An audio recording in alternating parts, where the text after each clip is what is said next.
सोनप्रयाग या ठिकाणी रजिस्ट्रेशन करून केदारनाथची पदयात्रा खऱ्या अर्थाने सुरू झालेली आहे. आमचा सर्व ग्रुप आता निघालाय. आता सगळ्यांना दम लागलेला आहे. बघूया.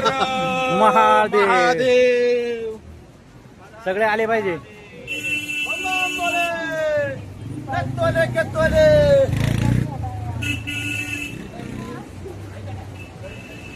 सोनप्रयागचा सुंदर नजारा या ठिकाणी दिसतोय.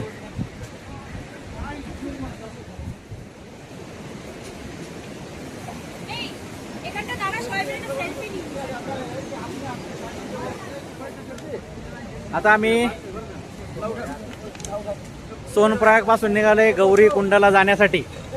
आता आमचा एक मेंबर पिठ्ठू मध्ये बसणार आहे. अर्जुन सेठ. अर्जुन सेठ अच्छे से बांध दो. आराम से.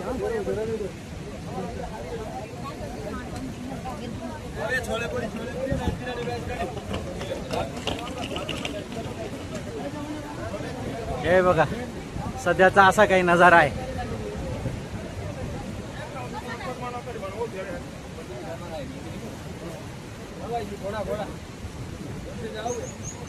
आध्यात्मिक अनुभूती देणारा आणि शारीरिक क्षमतेची कसोटी पाहणारा असा हा केदारनाथ बाबाचा ट्रेक होणार आहे.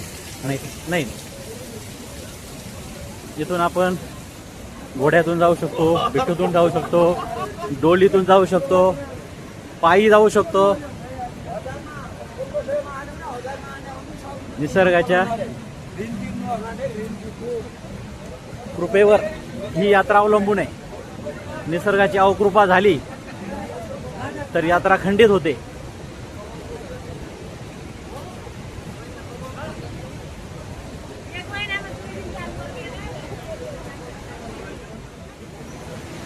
घोडा नाही, पैदल.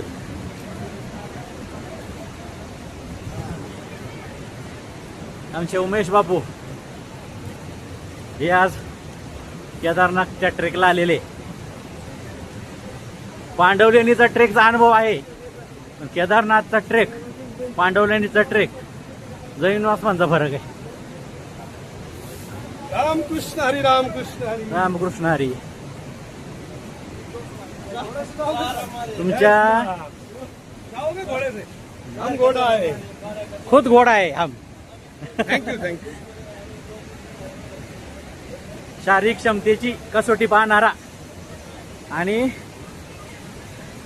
दैवी ऊर्जा प्राप्त करून देणारा हा ट्रेक आहे. हे गंगा मातेचं खळाळणारं तीर.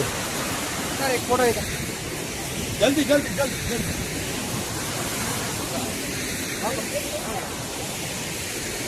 हे बघा.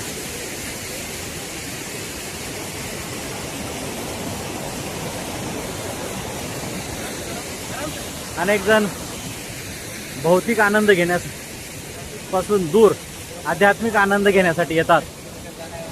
काही या ठिकाणच्या ट्रेकचा थ्रिल अनुभवण्यासाठी येतात.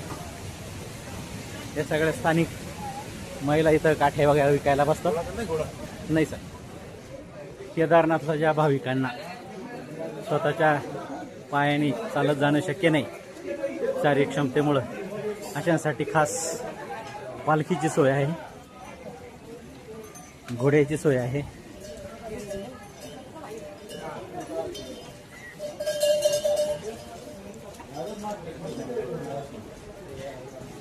आमच्या समोर एक डोली चाललेली आहे. एक 4 लोकांमध्ये ताळमेळ ठेवून एकदम